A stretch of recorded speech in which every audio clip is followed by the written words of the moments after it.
Police और अपराधी की दोस्ती हमेशा तुम डाल डाल हम पात पात की पगडंडी पर ही दौड़ा करती है। धाकड़ की इस खास कड़ी में इस बार बेबाक जिक्र कर रहा हूं देश के दबंग पूर्व सांसद और कभी पुलिस के मोस्ट वांटेड रहे पूर्वांचल के दबंग बाहुबली धनंजय सिंह का, जिन्हें भले ही किसी जमाने में पुलिस ने 50,000 का इनामी बताकर एनकाउंटर में ढेर करके निपटा डालने की गलतफहमी पाल या फैलवा डाली थी, मगर जब वे ही धनंजय सिंह जिंदा मिले तो एनकाउंटर में उन्हें ढेर कर डालने का दम भरने वाली पुलिस टीम की हवा निकल गई थी। नमस्कार दोस्तों, इस वक्त आप बने हुए हैं YouTube channel state mirror Hindi के खास कार्यक्रम धाकड़ में, और मैं हूं आपके साथ आपका हम जुबान संजीव चौहान।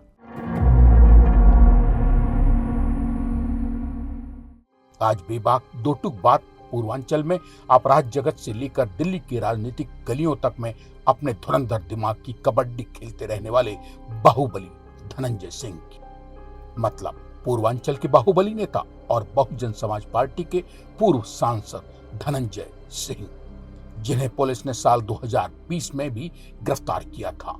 जल निगम के प्रोजेक्ट मैनेजर अभिनव सिंघल को अपहरण करके उन्हें जान से मारने की धमकी देने के आरोप में धाकड़ की इस खास कड़ी में आज बात कर रहा हूं उन्हीं दबंग बाहुबली ठाकुर धनंजय सिंह। साल 1998 में, यानी अब से करीब 26-27 साल पहले, पुलिस ने 50,000 का इनामी बताकर जिन्हें एनकाउंटर में ढेर कर डालने का दावा ठोक दिया था। हालांकि उस पुलिसिया दावे की हवा जल्दी ही निकल भी उतनी ही तेजी से गई थी जितनी तेज गति से पुलिस ने उस फर्जी खबर में हवा भरी थी।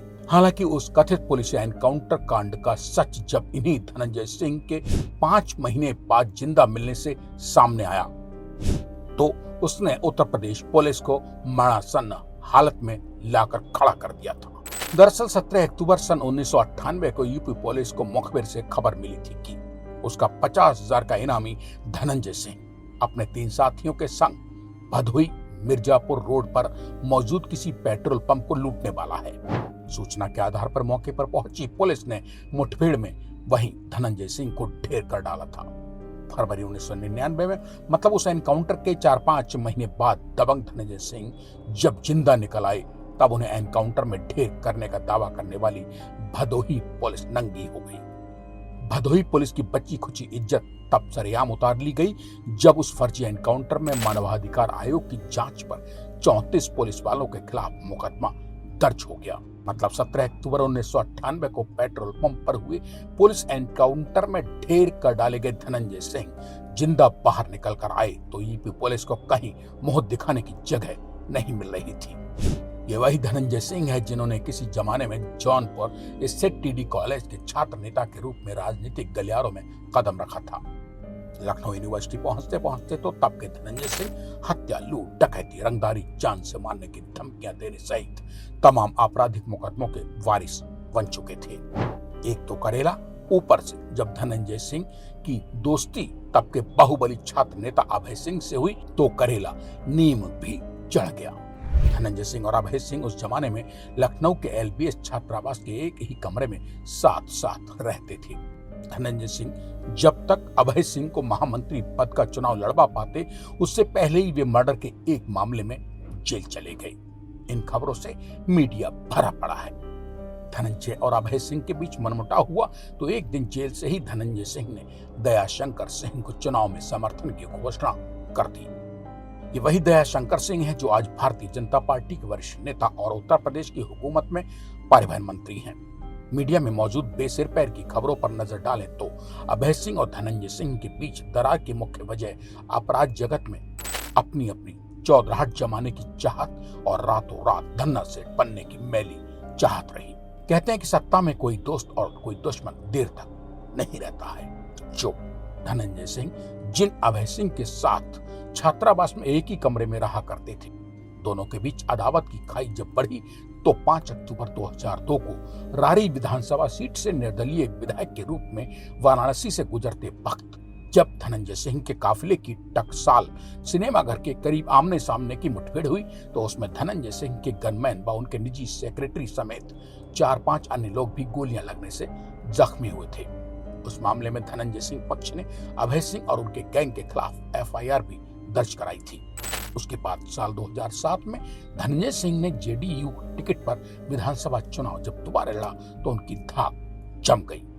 एक के बाद एक हासिल विधायकी ने साल 2009 में धनंजय सिंह को बसपा से लोकसभा चुनाव जितवाकर संसद पहुंचा दिया।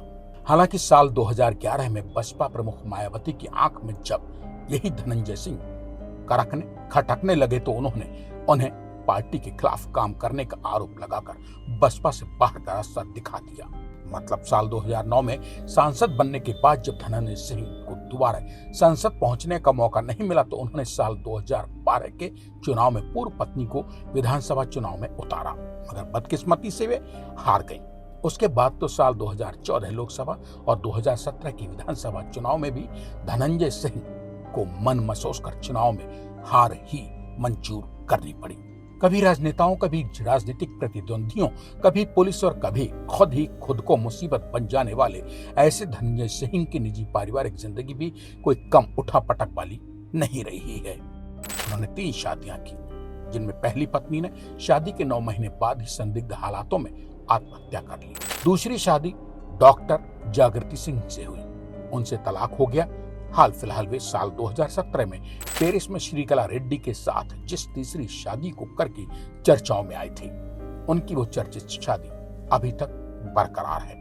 अक्सर कभी कानूनी, कभी पारिवारिक और कभी निजी जिंदगी को लेकर चर्चाओं में रहने वाले ये वही बाहुबली नेता धनंजय सिंह हैं, कभी जिनके जौनपुर वाले घर में नौकर की भी संदिग्ध हालातों में मौत हुई थी। हालांकि उस मामले में धनंजय सिंह के खिलाफ कोई मुकदमा तब दर्ज नहीं हुआ था। जनवरी 2010 में हुए डबल मर्डर में ऐसे दबंग बाहुबली नेता धनंजय सिंह उसी साल दिसंबर महीने में गिरफ्तार भी हुए थे। हत्या का वो मुकदमा जौनपुर के केराकत थाने में दर्ज हुआ। ऐसे धाकड़ धनंजय सिंह को बीते साल ही मार्च महीने में एक आपराधिक मामले में 7 साल कैद की सजा सुनाई गई थी। 16 जुलाई 1975 को जन्मे धनंजय सिंह लखनऊ विश्वविद्यालय से ग्रेजुएट हैं। बाद में उन्होंने पूर्वांचल विश्वविद्यालय से राजनीतिक विज्ञान में पोस्ट ग्रेजुएशन भी किया था। बात अगर धनंजय सिंह की सालाना इनकम की करें तो उनके चुनावी हलफनामे के मुताबिक राइस मिल, पेट्रोल पंप और खेती किसानी से उनकी सालाना आय होती है। कैसी लगी धाकड़ धनंजय सिंह की एक कहानी कमेंट बॉक्स में बताना ना भूलें। इसी के साथ अब आज मुझे यानी अपने हमजुबान संजीव चौहान को दीजिए इजाजत। ऐसे ही किसी और नई कड़ी के साथ मेरी लौट कर आने तक करें इंतजार। तब तक के लिए नमस्कार।